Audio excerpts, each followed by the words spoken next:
You were uniting Democrats and Republicans, like everyone. That was the craziest part, is the way this transpired and the timing of it. It's like a movie. Your government just comes in and it's surreal.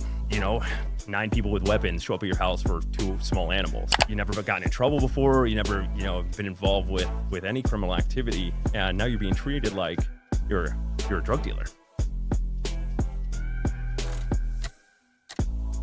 All right, guys, really excited for this one today to get Mark's side of the story because the PR's been crazy on this, man. Thanks for coming on. I appreciate it, Sean. It really, really means a lot. Absolutely. How did you feel seeing all those articles coming out? It was, we didn't want this story to go away. It was a tragedy. It was government overreach. It was basically another day in the office for these guys. But when they came here, we made sure that the world saw this. Yep. And the world came together for it. And, usually you kind of see the table of the shift, right? You always have the people that disagree and the people that agree. When he came to this one, it was like a 95 to 5%er. And, you have the biggest people around the world going, what the hell happened here? Right. So that was the biggest part of just trying to get this story out. You were uniting Democrats and Republicans, like everyone. Right. That was the craziest part, is the way this transpired and the timing of it was, it's like a movie. Yeah. It's 3 days before election and your government just comes in and it's surreal. 9 people with weapons show up at your house for 2 small animals. Crazy. You're like, you never gotten in trouble before. You never, you've been involved with any criminal activity, and now you're being treated like you're a drug dealer. It's something I'll never forget. I bet. So 9 people, which agency was that? This was the DEC, the Department of Health, the Chemung County of New York State. There's a lot of agencies involved in this. It wasn't even just one. Jeez. So they were all working together. They show up with a search warrant, right? Right. They did a 10-month investigation on a squirrel and a raccoon. And was that before the search warrant? That was before the search warrant. Oh, so you were aware there was an investigation going on? I wasn't. Oh, you but weren't? The more that this unfolded, the more people were like, oh, we saw DEC officers drive by your farm and take photos. And then it started to unravel. And then they came out and made a statement saying they started this investigation in January. Wow. And you're like, they even came as far as, the raid was the 30th. They came out on a statement on TV and said they were going to kill the animals on the 22nd. What? 8 days before the search and seizure, they came out and made a statement of the timeline of how things transpired. And one of the agencies called the Department of Health to get the protocol on euthanasia. So it was just like, this was a target, man. This wasn't about 2 animals. Yeah. This was an agenda, and this was another day in the office for these guys. That is nuts. So it was planned out. Oh, yeah. Like you really couldn't do much at that point. At that point, 5 hours of being detained in your own house. You're in the corner of your driveway. You're being asked if there's cameras in your house. My wife's German. They asked her immigration status. What? As if that was relevant to anything. That is nuts. Did they take the camera footage? We didn't have cameras in the house, and they weren't wearing body cams. Huh. So, then you park me in the corner of my own house to the point where I asked to go to the bathroom. An officer took me to my own bathroom, took apart the toilet before I went to the bathroom. You're here for a squirrel and a raccoon. Why are you inspecting my toilet before I take a leak? Wow. There's so much to this story that the world didn't see. And this is all about the justification of killing 2 animals. But if you look at the bigger picture here, this is human rights, this is animal rights, and this is, what needs to stop. This can't happen again. And that's Right. what our fight is all about now. Absolutely. Yeah, they did that. And then the coordinated media attack with the rabies stuff seemed very planned out. Oh, yeah. And it wasn't, like, I don't mean to disrespect them at all. These are people that have families and stuff. But you got caught, and then you fabricated a story that was such a lie that people didn't even bat an eye when you said it. You took 2 animals, and you didn't even do your own data. Like, New York State has its own data on rabies. And you picked a squirrel who has squirrels never have had any case of rabies in the United States alone, let alone New York State. And there's 35 cases of raccoons in the last, almost 20 years. And Peanut was a famous squirrel, like just something that could not live in his natural habitat, right? I found him as a young squirrel. He was 5 weeks old. We rehabbed him. We put him back outside. He ended up getting attacked, lost half of his tail. Became an indoor squirrel whose best friend was a cat. Like, I had a Tom and Jerry in my house. I like, love that. Dude, it was the coolest thing on the planet. And, it was something that was like, the internet needs to see this, right? This wasn't like, people call me the squirrel dad. If I walked up to you, Sean, and was like, my name's Mark, aka the squirrel dad, you'd laugh in my face. Like, this isn't like, oh, I'm flexing like some clout here. It's like, you walk down the street and it's like, hey, squirrel daddy. It's not something to be, I'm proud of Peanut, but I wasn't like sitting here trying to flaunt the squirrel dad effect. It was just something cool to be in the background of a unique animal, right. Like a squirrel using a litter box and dressing up as cowboy. If that doesn't make you smile, I don't know if you have a heart. And that was the whole premise of this entire thing. This whole social media thing was to just go, hey, this might be a unique animal, might just be a fluffy tree rat, but everybody needs love. And this was a prime example of just love and joy in an animal. And we loved sharing it. Kids loved him, families loved him. We've had people travel the world to meet him. Wow. Like people from England traveled to New York. He was world renowned. Yep. He was deemed the world's most famous squirrel. Like he did interviews from around the world. We've had news, the documentaries about him. He's been on peanut butter labels. Like the dude was more successful than me, and it was awesome. Like I took a backseat to something really cool, and I was just a proud, person to be a part of it. And the best part about it was, reading those comments, reading those DMs of how Peanut changed our life. Wow. We had a person who's like, listen, I was a couple days away from ending myself, and I came across your page, and it was like, dude, here's my number. If you ever feel like that ever again, I'll send you whatever you need. Just, you're not fighting alone. Like there's a lot of us who have mental health. I have it. I have really bad anxiety, and I used animals to help combat that. So it wasn't just a positive movement. It was, if you need help, never be silent. We're here for you. So it had a lot of different effects on people, and that's what I loved about it the most. So when this hit, it wasn't like you walked in and your poor pet passed away, right? You had your own government who you pay taxes to come in and cut their heads off. And I come from a family that, trauma doesn't happen to us. You fight, you go to work, you provide for your family. And, they broke a soap bottle in my bathroom. There's a stain from the soap. And we had 2 professional cleaners come in and couldn't get it out. So walking into my bathroom and seeing that, and I haven't even fixed my closet yet. They tore apart my closet, my wife's closet, nothing else in the house. Wow. What do you think they were trying to find? So, as this story came out, obviously I was never hiding my OnlyFans, but, they tried to connect puzzle pieces here. This wasn't about Peanut and Fred. This was a new guy. He's on social media, has an OnlyFans, moves to a small town, 1,800 people. And the question was, why? Well, why are you here? We tried our best to go, hey, listen, we want to start a community. We want to start a nonprofit. Squirrels live 15, 20 years.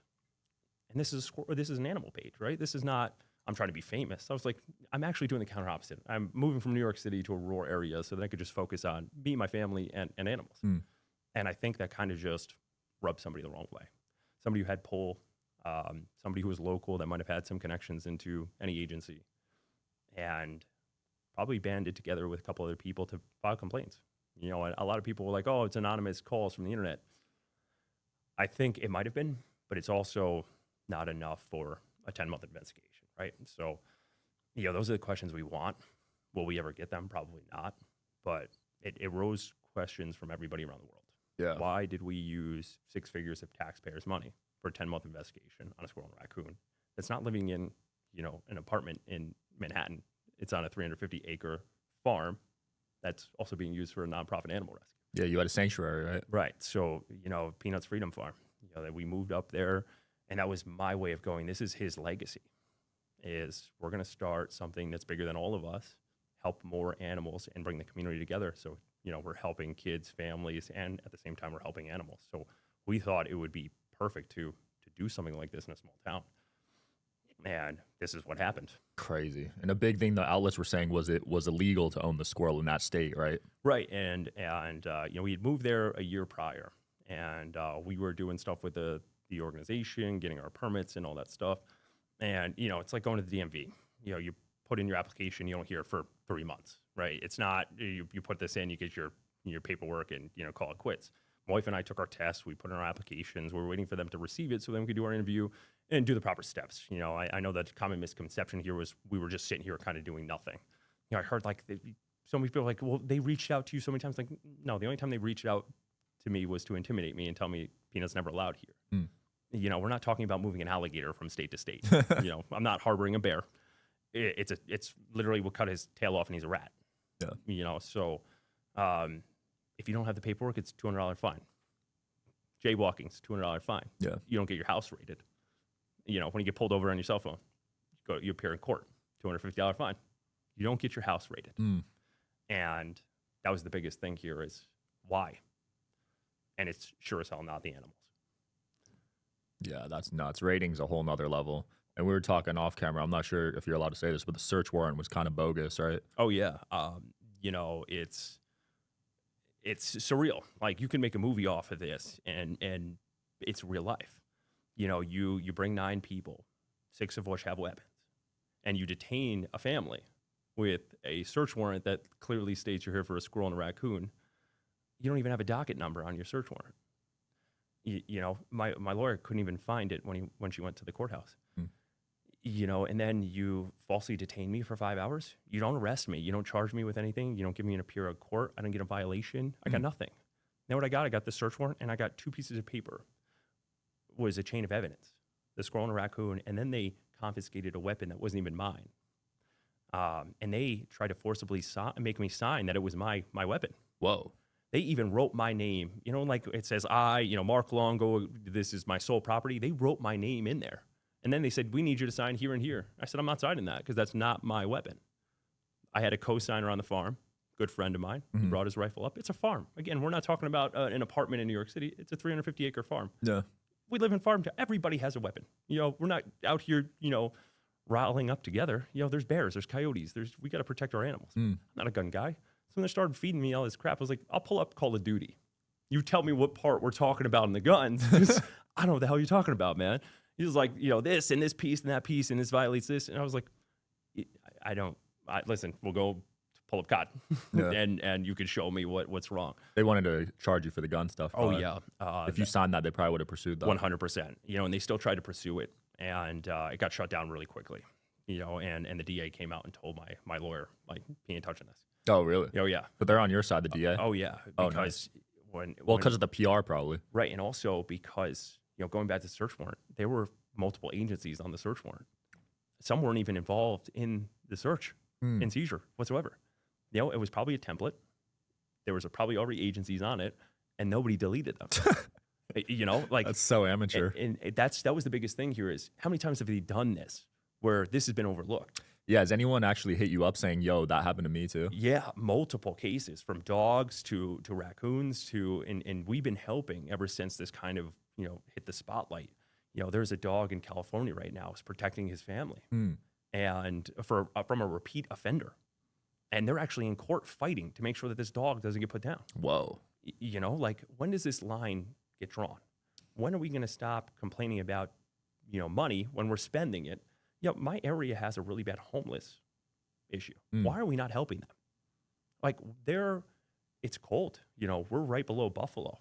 We're hitting, minus degrees very soon. They need shelter. They're starting fires under the bridge to keep warm. They're actually melting the steel and damaging the bridges. Wow. That's DEC's authority. Bridges are DEC's, that's their main area. Why are we not helping them? We have a rabid coyote that bit 3 people already. We have a horse down the street that's so neglected, they don't even bat an eye. They don't show up to these. And we were told, every complaint, it gets followed up by. Well, then why aren't these list of 20 that I'm giving you right now ever followed up on? Crazy. A lot of corruption, right? It's just... That's why I'm excited for Doge. Yeah. And that was the biggest thing was this hit everywhere. It went worldwide. This wasn't like the state of New York knew about it. You have Elon Musk tweeting. You have presidents talking about it. You have a squirrel walk by the podium at Kamala's press release. The world saw this, and that was the surreal moment for me was, I lost my best buddy. We did everything together. Breakfast, like, little TMI, like, I have to go to the bathroom, he's on my shoulder. Like, we did everything together. Like, anybody with a dog or anybody with a pet who really bonded, it's the same thing. Mine was just a tiny little fluffy rat, but that bond was there, and we shared it with the world. And, people resonated with that, whether or not it was with an animal, because that's what hit the most was you're violating human rights and animal rights. This resonates with the guy that got pulled over for speeding and pulled out of his car.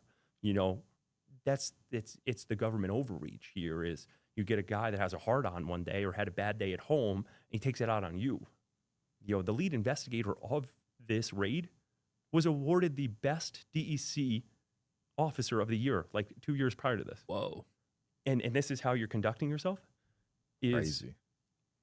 the consensus when we were there was, please don't take my animals.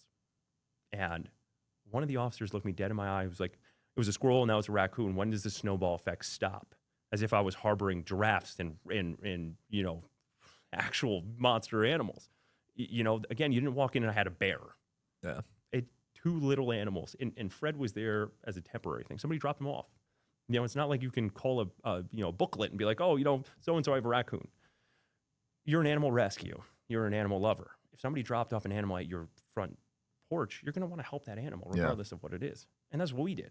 My wife and I sat there and plucked about 80 ticks out of his ears. Whoa. And washed him up, gave him food and water, wanted him to get big enough so he could be released in our woods. That was the only premise of it. This wasn't like, oh, we're going to put Fred on Instagram and start a new movement. It was just literally this little dude needed help, and we got the means to help him. Let's start him in the right direction and then release him, And if I need some paperwork to do that, to just be a kind-hearted person, then arrest me, or give me a fine. But it'll never stop me from wanting to go and help. Yeah. And they took that and they ran with it. And that's the heartbreaking point here is you came after me and you didn't find anything on me.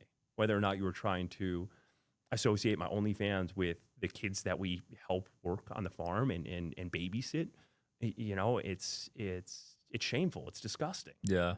It's not like somebody is like, oh, they're selling a bag of weed. That you're making some very strong accusations that you can't turn around and apologize for. There's a line, and that line was heavily crossed. Absolutely. Why'd you pick OnlyFans over every other platform? I had the opportunity. Somebody called me up and was like, listen, we can make you X amount of money. And the wheels kind of turned for me. Was like, I never really used social media to monetize anything. Mm-hmm. I was a mechanical engineer. I had my own job. I had my own career. So it was never really like, oh, I need this money for me. I can go buy a Ferrari. But my wife and I had ambitions. And they were like, you could make a lot of money really fast. And I was like, well, do I sit here and save every penny for the next 7 years and hopefully I could buy a farm one day? Or do I just pivot, do something that's not everybody's cup of tea? But at the end of the day, I don't give a crap what you think about me. This was a way for me to fulfill my dream. So if I have to do cartwheels naked to make a little bit extra money, so be it. And it was very successful. And I was able to purchase the farm and start the organization. And for the most part, we've only done this for a year and a half. My OnlyFans money was the 60% of the funding to the sanctuary. Wow. And, our sanctuary needs $30,000 to $40,000 a month. And yeah, the food's expensive and all the... Right. Vet care, you have dental work, you have feet, it depends on the severity of, the neglect cases. So it's not something where you can just go, oh, okay, hay is $1,000, this is that. There's so many variables. What if a horse gets sick? Your vet bill's $10,000. So it's like you need it. So we were using Peanut's social media platform. We got our 501c3. We were tax write-off, and slowly it was starting to gain traction with animal lovers. You have a cool animal, sanctuary is built around him, and this wasn't. Let's see if we could just kind of pull everybody's heartstrings, make us money. At the end of the day, we were probably bringing in $10,000 in donations. So, the 25, 30 grand extra was out of pocket for me and my wife. And, we were like, well, maybe one day this will kind of shift and more people will get involved. We're a startup, and it's not profit. We're not making anything. Everything that we bring in goes right back out to these animals. So it's not like, okay, we have a baseline now and we'll bring in this or we'll profit off of this. It was just, no, to the point where my wife started making goat milk soap and lotions. And, we did everything we could to just get as much funding as possible. So when you kick the legs out of it by killing, Peanut, it left us in, a vulnerable position. Nobody comes here to look at me. You might hear my voice, but you're looking at the squirrel wearing a cowboy hat or a Santa Claus hat. You're not here for me. I'm not the squirrel guy without the squirrel. And so how am I going to present the squirrel without the squirrel? How am I going to keep people engaged if I don't have the main star of the entire thing? So makes sense. That was the toughest part was, holy cow, what are we going to do now? Yeah. Have they pretty much told you can't have any more animals there? No, it's been complete radio silent. They took the animals and the government went dead silent. Hmm. The governor didn't say anything. We heard about the demise of Fred and Peanut through a local news station. Crazy. 3 days later. So I'm begging and pleading on the internet for people to call the DEC, call agencies, find out where Peanut is, all while he's dead already. Wow. So they killed him right away? Right away. And they blamed it on rabies. My theory was, and this is what started to become the snowball effect, is you have a rabies vector animal in Fred, right? You think of raccoons, you think rabies right off the bat. You know, you see a raccoon on the street in broad daylight, rabies, you know, and you see a fluffy squirrel that's been on the internet for 7.5 years. Clearly doesn't have rabies. But the narrative is Peanut is the star here. So if Peanut bites somebody, we're going to call rabies. Today is the 37th day of the aftermath. There's been no bite evidence. There's been nothing. Yeah, you'd think they would have to back up that claim, right? When they say rabies. Like, every claim that you've made has been shut down so aggressively. You know, you're out here saying the sky is purple when everybody can see it's blue. And I think that's where the silence comes in. But who am I to judge that? You know, maybe they're trying to get their information together. But you tell the world that a pet squirrel bit through 2 protective pairs of gloves, who's a professional, right? So you have a professional officer who gets bit through 2 pairs of gloves. That shows incompetency, or the bite never happened. So why did you get the job in the first place if you couldn't handle a squirrel, when your job is also to help animals like bears and coyotes and dogs and much bigger mammals? Right.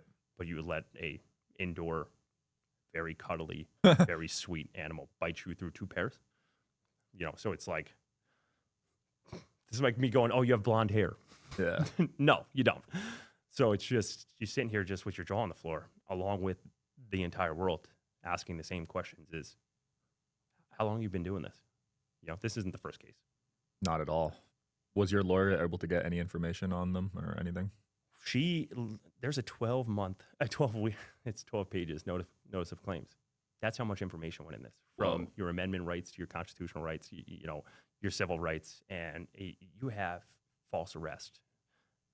My lawyer's making a strong claim of Peanut being a companion animal. He was never a wild animal.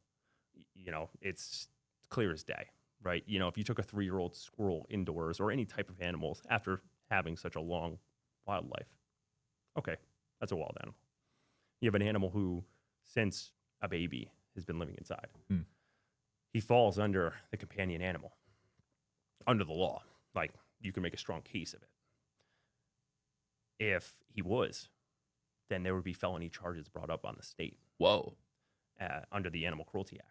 You killed a companion animal under the Animal Cruelty Act. So those are not allowed, like emotional support animals, you can't touch those? No, you can't. You can't come in and kill a dog like that. Wow. You know, it's first of all, it's disgusting. You know, you're supposed to be protecting animals. You're supposed to be the light for people to feel safe. And you're telling me over some paperwork you came and raided my house for 5 hours? Something's wrong here. And the bigger picture is not being seen. And that's what we're trying to shed some light on, is to go, hey, this is bigger than these 2 animals. I love them to death, but this is much bigger than all of us. Yeah, you might set a precedent. Right. And you know, they're even attempting to pass a bill, Peanut's law. Really? To make sure that, you know, animals have ample time. There's due process. That's the biggest thing here is I didn't have my day in court. Right. You couldn't even fight it. Right. My animals didn't have their day in court. And, you know, you could call a bite, a spade's a spade, whatever it is. Why wasn't that animal quarantined for 10 days? The New York Post just did a huge article with an expert on rabies. You know, rabies for humans take 45 days to get to your brain. Once you get your vaccine, it's wiped away. So, one, why weren't you vaccinated? If you were, please produce it. And if you weren't, why didn't you have it or get it? Yeah, if you're in that line of work, I mean, you should get the rabies vaccine, I'd assume, if you're dealing with wild animals. 100%. But also, you clearly watch the social media. That's how you found out that I had Peanut in the house. And you can clearly see I don't have rabies. You know, Peanut didn't have rabies. My whole family didn't have rabies. Yeah. Everybody that's been on the farm doesn't have rabies. This was a holy crap moment going, we don't really have an answer. We got to come up with one. and the lack of experience. You have a small town. You have sheriff's office. You have 2 animal control officers in 3 counties. Yeah. These people weren't set and ready for something this big to come their way. So it was kind of, let's scramble to just come up with something. It's my opinion, but it's clear as day. Yeah. It's such a shame because you were trying to provide a safe spot for people to go to and, feel better. You were talking about going to slaughter auctions, saving horses from being slaughtered. Right. That was the whole premise of why we moved up here. And, it makes me regret moving to New York. If I just stayed in Connecticut and lived my normal life, Peanut would still be here. I'd still be happy with my family. But it was, the bigger picture was, there are animals out there that need a helping hand. They need a second chance. Yeah. And my wife being a huge animal lover and huge, growing up on a farm and having horses, we really didn't understand how sad it was out there. You go to these slaughter auctions, you see the shape that these animals are in, and you want to help them. And knowing that they're being bought and sold for meat is devastating. We have enough things to eat. We don't need to eat horses and donkeys, I can't believe that's happening in the U.S. Right. So it's actually illegal for people in the U.S. to slaughter them. So what people do is they buy them here and they ship them to Mexico, Canada, and they get a ton of money off it. We got to feed our families, understand that. But there's that moral respect is don't do that. Find another way to help your family. But again, who am I? If you're providing for your family and this is the way you have to, so be it. But I'm going to take a strong stance against it. We're going to raise the money to help save those animals. So, you go and buy a horse for $200, you sell it for $2,000. That's a big payday. So we started this organization to go, hey, when this happens, we'll raise enough money for that $2,000 to save that horse. And we'll build that horse back up, whether or not it's able to be adopted out. Just knowing that we have a secondary area to go, okay, if it can't be adopted out or if it has, lingering injuries, it could retire at our sanctuary. And that was the whole premise of wanting to start this was, everybody needs a second chance and we're the voice of the animals. And that's what our mission was. Yeah, that's crazy, man. I didn't know those auctions were a thing. Slaughter auctions are called.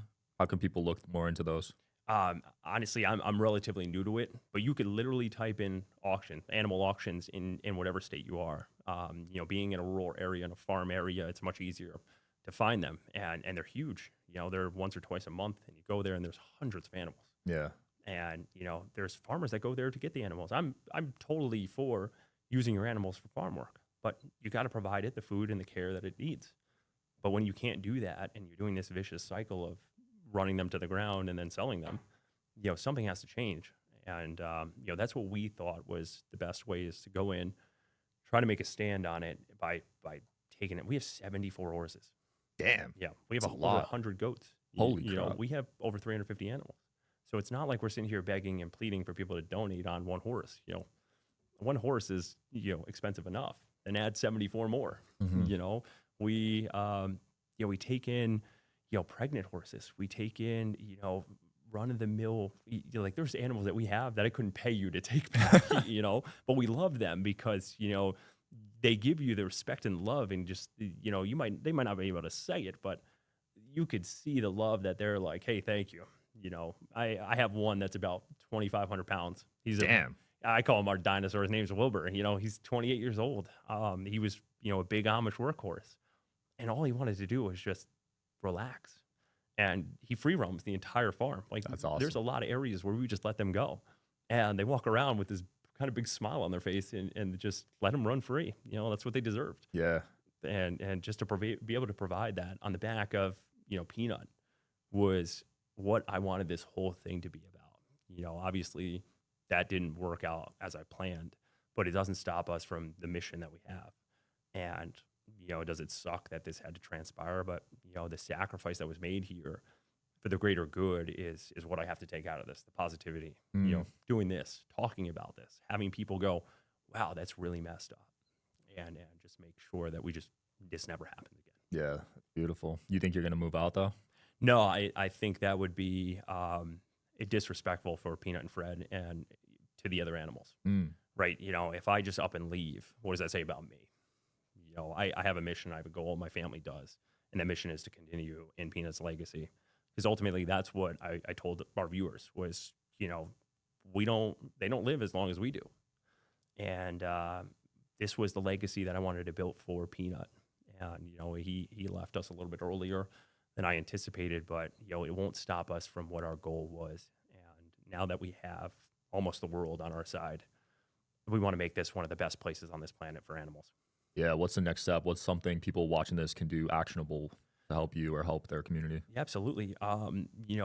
We're expanding, not only on our farm, but, if you want to follow Peanut's Freedom Farm, we have, this really kind of boomed in the social media realm for our sanctuary. It really built up people who had no idea who Peanut was or what we were doing behind it. Getting involved, whether you're a local and want to volunteer or you need a tax write-off, this is the best form of a way for us to go, hey, we'll put in the work. If we can get the funding behind us, I have no problem shoveling horse crap for 15 hours. And for all the naysayers are going, oh, you're doing this for money, like come to the farm, scoop up horse crap for 15 hours, see if you come back the next day. Come and live in a rural area that has more people than teeth and see if it's as luxurious as you think it is. And that's a common misconception is like, oh, he has a nice car or he has a nice house. Like, because I had a job, I have a career. I saved up money and I didn't move to this area for me. There's nothing to do. Like our best steakhouse down the street is like Olive Garden. It's not like you come here and you have, Vegas steaks and New York City steaks. Arby's is like your choice at night. 1,800 people there. That's less than my high school. Right. And that was like, we want to be left alone. I'm a strong, like my perspective, animals over humans, a large majority of the time. Can't deny that, to be honest. And then, we obviously, we took a big leap into this crypto, right? I'm way before an amateur here. And I got caught up in, some people that fed me a bunch of BS. And it started with like, oh, we'll make a contribution to your GoFundMe or your social media or the farm. In return, just give us a nice little shout out. So I'm not thinking anything of it. The money is helping the farm. So I'm going to do whatever it takes to help the farm. So, 3 or 4, these people are using my animals. So I'm like, okay, what are we doing here? You're taking this story and you're running with it for money. And you're not even donating to the sanctuary. Like, oh, so they didn't donate? Oh no, there was 1 or 2, it's maybe 3 on the top of my head, that contributed, but it was a fraction of what they made. They're making hundreds of millions of dollars. What? Yeah. Oh yeah. This original Peanut coin, I think had a market of almost 2 billion. Yeah. So PNUT was the coin, right? I saw this one. Right. We had no affiliation with this whatsoever. Really? They never reached out. They never spoke to us. They took my story, my own photo. My hands are in the photo, and they're making hundreds of millions of dollars. Holy crap! And you're sitting here going, WTF? You're building this kind of an empire in the crypto world with the story of a tragedy, and cutting the family and the organization out of it. It's terrible. They could have thrown you like a percent or whatever, and then, not getting down to it, but it was like, okay, let's find some people that know a lot more than I do, right? And I put my trust in some people that failed me, which made my name get run through the dirt in the crypto world. Well, this just happened to Hawk to a girl yesterday. Oh yeah, yeah, she got wrecked. She got destroyed, and it's like, again, we're not experts, I can't speak for her in this, but I'm no expert. People are like, oh, you rugged 15 coins. I'm like, I started this crap 2 weeks ago. Like, what do you mean rugged? I didn't develop any of this. I went to people that said, hey, we could develop a coin and we could make your sanctuary a really good money. And at the end of the day, there's two things I want more than anything here is retire my parents and make sure this sanctuary lives on forever. I'm not going to buy a Ferrari. I don't give a crap about a Rolex. It means nothing to me. It's solidifying this organization. And what we were being told was astronomical amounts of money. Something that would be able to really solidify both. Right. Get the like $2.5 million of renovations that need to be done at the barn and on the farm. Provide locals with jobs. Get more involved with all this stuff. So your wheels are turning, right? You're vulnerable. You just had your house raided for 5 hours. Your animal's killed. So you're in this point where you've got to do whatever it takes. Right. And I trusted some people who did some shady stuff behind my back, and obviously I'm the face of it. They sniped all the tokens. Oh, they did way more than that. you know, and it was heartbreaking because, you know, again, these were people that, you know, I knew from my wife, right? These were people that I didn't know, but I felt trusted them because they had some affiliation with my family. And again, I was like, listen, don't give me anything. The less I have is better because, again, if I sell something and it ruins something, I really don't know what I'm doing. So I'm literally giving you the keys, you know, and that's on me. You know, that was like my trust level was, hey, I don't really know what I'm doing. If you guys kindly just take whatever you want to allocate to me, keep it. Whenever it comes to our time, make the donation. Yeah. And it was a couple days later, people were just shelling me.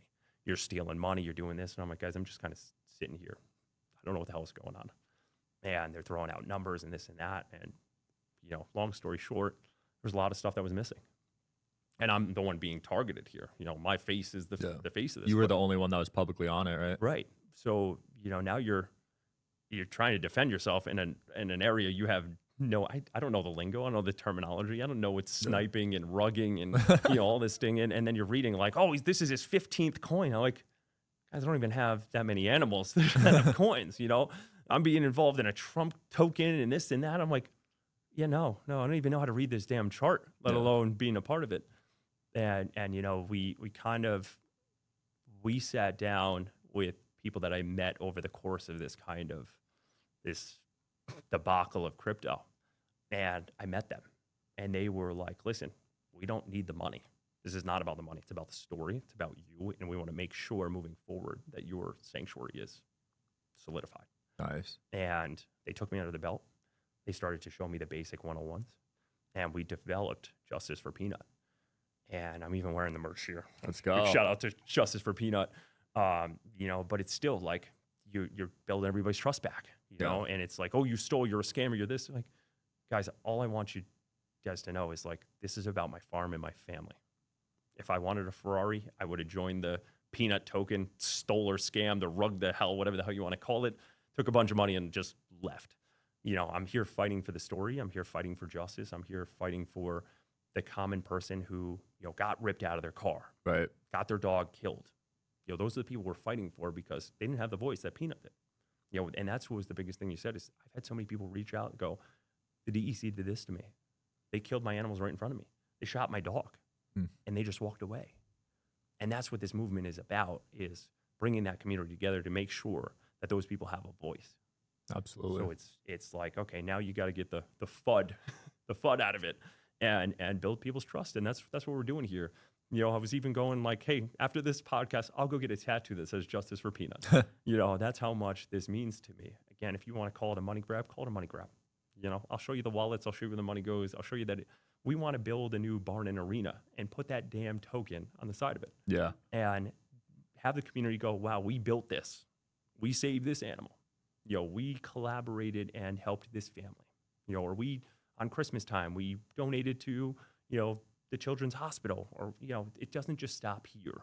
Yeah, I'm not expecting everybody to jump on board for Peanut's Freedom Farm, but we have enough people and we have enough community members to go, okay, there's a family in Louisiana that needs help, or this organization in California is battling forest fires. You know, how can we help? And that's what this movement is about. Yeah.